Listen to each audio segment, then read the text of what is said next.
This easy recipe is one of my favorites for those winter cooler months. Make sure you're using Granny Smith apples. They have a higher acidity, are firmer, and can hold up better to cooking. And anytime you're using pork tenderloin, you want to make sure you remove this tough silver skin with a sharp paring knife.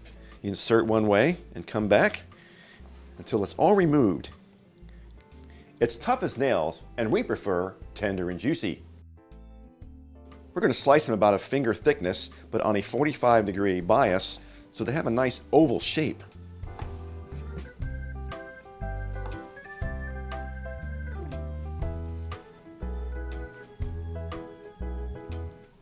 We'll place them on a plate and season to taste with some salt and fresh cracked pepper.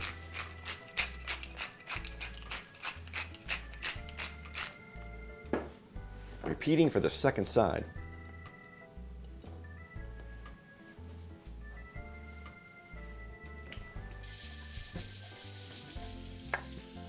And don't forget to wash that cutting board and knife with hot soapy water to avoid cross-contamination.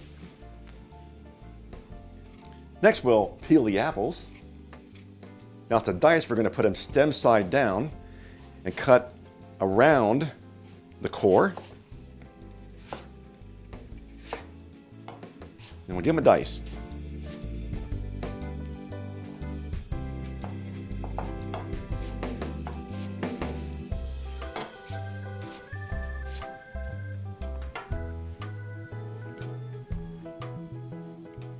And here's a tip. Soak your golden raisins in some warm water for about 15 minutes to plump them up, and then we'll drain. Next, we're going to heat our skillet over medium-high heat for 1 minute. Next, we're going to add our oil to the pan and swirl to coat well. We're going to add our seasoned pork medallions to our hot skillet, making sure you're putting them in away from you so the oil doesn't splash up and burn you.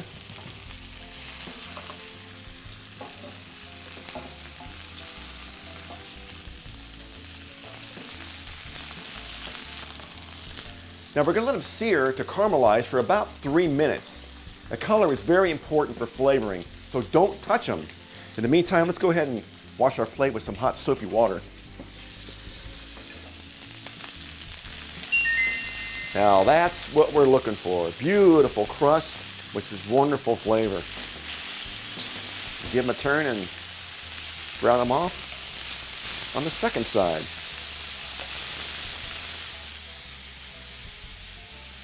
By cutting the pork finger width, you're only going to sear it off for 3 minutes per side. Unlike chicken, which has to be cooked at 170 degrees, pork can be cooked at 160 degrees. That way, at 3 minutes per side on a medium-high heat, at that thickness, it's going to be perfect. We'll set them aside to rest. This is why I like stainless steel pans. This residual burn on the bottom of the pan is called fond and will add some fantastic flavor to our sauce, so don't wash it out. Return the pan to the medium-high heat and we'll add our pat of butter to melt and our apples.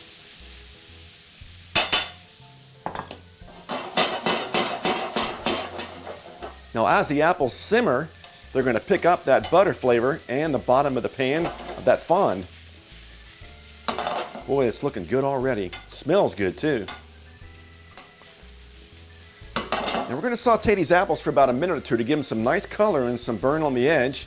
Then we're going to deglaze the pan with our Prophecy Pinot Noir wine.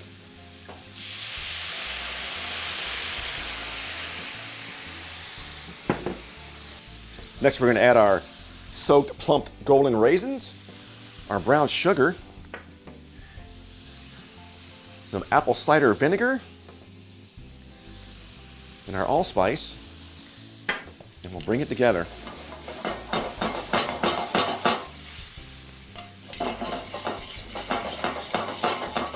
And we'll turn it down to medium-low and let it simmer to reduce and thicken for about 3 minutes.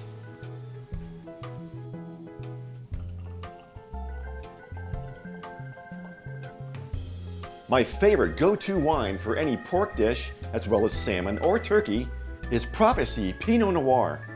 This wine is elegant and medium-bodied with luscious layers of red cherry and raspberry, complemented by complex spice notes, leading to a velvety, smooth finish.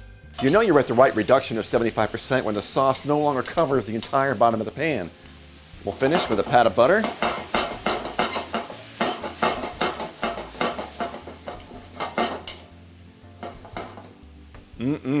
And serve. For presentation, we're going to rub a little butter on the inside of a decorative bowl. Then we'll invert on a plate.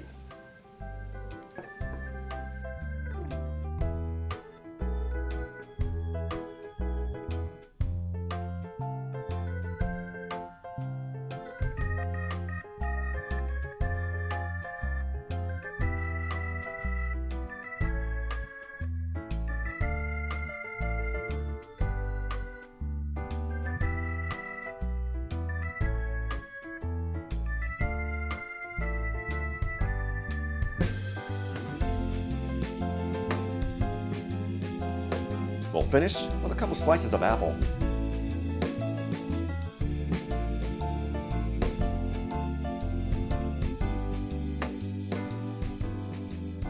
Another spectacular wine for this dish is the Barefoot Bubbly Brut Rosé Champagne. It's bursting with flavors of juicy red raspberries, sweet cherries, and pomegranate. This wine sparkles on the palate and finishes with hints of nectarine, red apple, and zesty citrus. Now what about your beer lovers out there? I got two great pairings for this recipe. This Elysian Space Dust IPA has aromas of pineapple, grapefruit, and orange. The finish is very lingering and balanced with caramel hoppiness. The piney, bitter undertones are perfect with the sweetness of this dish. And check out that nice lace on the glass. Another great pairing for this dish is the Wicked Weed Pernicious IPA. This beer pours a beautiful golden yellow with excellent clarity and persistent creamy white head. Notes of grapefruit, pineapple, and muscadines dominate the strong, hoppy aroma, the very low level of toffee in the distant background. The flavors are assertive hop flavors of citrus and tropical fruit. Hopheads will revel in this one. Enjoy!